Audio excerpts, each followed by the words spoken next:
নমস্কার বন্ধুরা, আজ আমি আপনাদেরকে একটা অল পারপাস মশলা তৈরি করে দেখাচ্ছি। আর অল টাইম ফেভারিট একটা মশলা। এই মশলাটা না যে কোনো সবজিতে দিলে এর অসাধারণ টেস্ট হবে।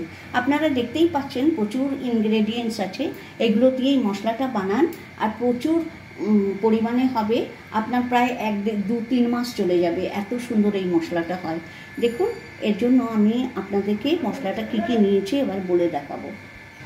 প্লিজ বন্ধুরা, আমাকে একটু আপনারা লাইক, শেয়ার অ্যান্ড সাবস্ক্রাইব করুন। আমার আপনাদের সাপোর্ট প্রচণ্ড দরকার। প্লিজ আপনারা আমাকে একটু লাইক, শেয়ার, সাপোর্ট করুন।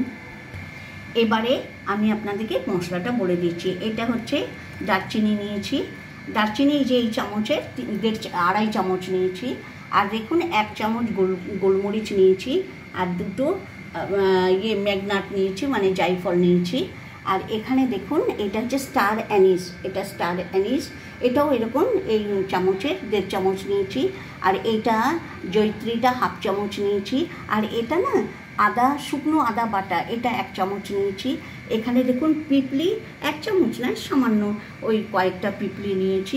এইটা না অপশনাল, আপনি নাও দিতে পারেন, থাকলে দেবেন, আর দিলে খুব টেস্ট হবে। আর এটা হচ্ছে মৌরি আমি নিয়েছি 2 চামচ, এরকম চামচের 2 চামচ। আর দেখুন এই ধনেটা আমি অনেকটা নিয়েছি, 6 চামচ ধনে নিয়েছি। আর 3 চামচ আমি জিরে নিয়েছি। এই মশলাটার মধ্যে এরাই হচ্ছে সবথেকে বেশি পরিমাণে আছে। আর এছাড়া দেখুন চারটে আমি এটা কালো এলাচ নিয়েছি। আর এখানে নিয়েছি 1 চামচ মেথি, এই যে। আর এটা হচ্ছে কসুরি মেথি, এই 2 চামচ নিয়েছি। এই দেখুন, এদিকে আমি নিয়েছি তেজপাতা কয়েকটা। আর এখানে নিয়েছি, এটা হচ্ছে আমি দেখুন, এখানে আমি একটু শুকনো পুদিনা পাতা নিয়েছি। এটার 1 চামচ নিয়েছি শুকনো পুদিনা পাতা। এখানে একটু হিং নেবো, সামান্য হিং দেবো। আর এটা হচ্ছে আমি 2 চামচ মতো এখানে গ্রিন কার্ডামম নিয়েছি, মানে এলাচ, ছোটো এলাচ। এছাড়া লং নিয়েছি 1 চামচ, এই যে লবঙ্গ নিয়েছি 1 চামচ। আর এটা না একটা নতুন জিনিস, আপনারা এটা অপশনাল, আপনারা নাও দিতে পারেন, এর বদলে সাদা তিল দিতে পারবেন। এটাকে বলা হয় খোসলা। এটাকে না আমি আগে একটু তাওয়াতে ভেজে নিয়েছি, হালকা করে শুকনো করে ভেজে নিয়েছি। আর এছাড়া নেব শুকনো লঙ্কা নিয়েছি 25 গ্রাম। আর হলুদ নিয়েছি আমি এই চামচের 3 চামচ। আর 1.5 চামচ আমি নুন নিয়েছি। এবার আমি লঙ্কা, ধনে আর জিরেটাকে ভালো করে একটু ভেজে নেব। দেখুন, ধনে জিরেটাকে একসঙ্গে মিশিয়ে দিয়েছি। এবারে এটা আমি খালি কালারটা যাতে চেঞ্জ না হয় ওইভাবে ভাজবো। দেখুন, কালারটা চেঞ্জ হয়নি, এইরকম একদম কালার চেঞ্জ হবে না। আমি হালকা সিম আঁচে করেছি। এবার সব মশলাগুলো একসঙ্গে দিয়ে আমি 5 সেকেন্ড গরম করে নেব। তেজপাতা, আগে সব মশলাগুলো দিয়ে দিয়েছি, তেজপাতা, লবঙ্গ আর এলাচটা দিয়ে দিচ্ছি। খালি গরম কড়াইতে এটা 5-7 সেকেন্ড আমি একটু নাড়াচাড়া করে নিয়েছি। এরপরে আমি ওই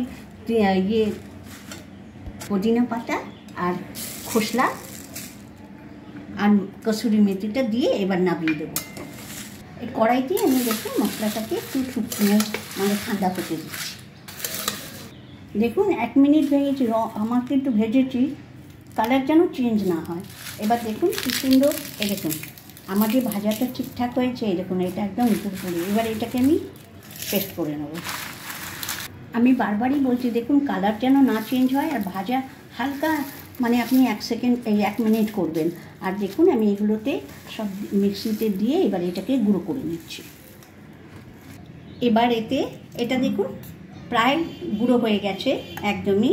এবারে আমি এটাকে এই নুন, হলুদ আর দেখুন 1/2 চামচ হিং, মানে এর যে অসাধারণ একটা গন্ধ হবে আপনারা কল্পনা করতে পারবেন না। আর খেতে তেমনি সুন্দর হবে যে কোনো সবজি। এবারে এটাকে আরেকবার আমি পিস করে নেব। দেখুন আমার মশলা রেডি। আমি এটাকে একটু পেপারে ঢেলে দিচ্ছি। দেখুন কি সুন্দর কালার হয়েছে, আর গন্ধ দারুণ একটা সুন্দর গন্ধ বেরোচ্ছে চারিদিকে। আর আমি এই মশলাটা দিয়ে ইনস্ট্যান্ট আপনাদেরকে একটা 5 মিশালি তরকারি, মানে ভেজিটেবল করে দেখাবো। মশলাটা হয়ে গেছে। এবারে আমি এটাকে প্যাকেট করে রেখে দিয়েছি।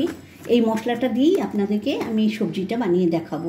এই পাঁচমিশালি নিরামিষ সবজি এই পুজোর সময় খেতে অসাধারণ লাগে।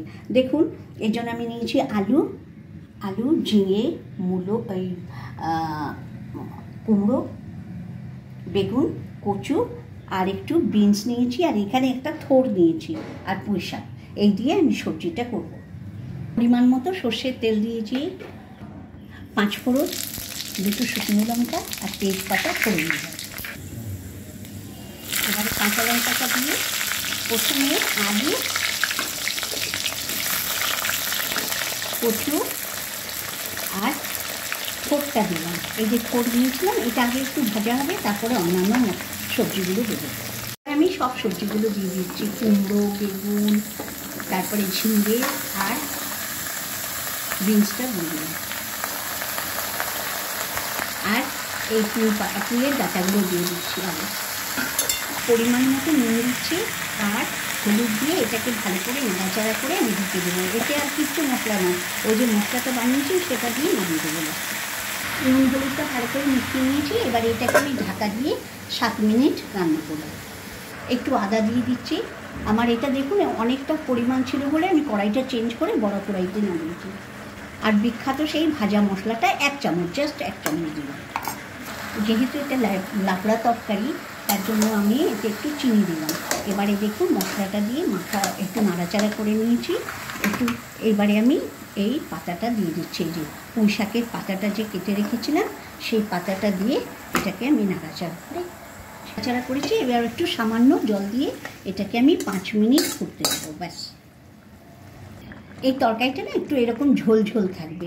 এই ঝোল এবারে আমি হয়ে গেছে। এবারে আমি 2 চামচ ঘি দিয়ে এটাকে, ভালো ঘি, এটা খাঁটি ঘাওয়া ঘি দিয়ে আমি নামিয়ে দিচ্ছি। তরকারিটা অনেক বড়, এই জন্য একটা বড় গামলা নিয়ে ওতেই ঢাললাম তরকারিটা। নিরামিষ লাবড়া তৈরি ওই অল পারপাস মশলাটা দিয়ে।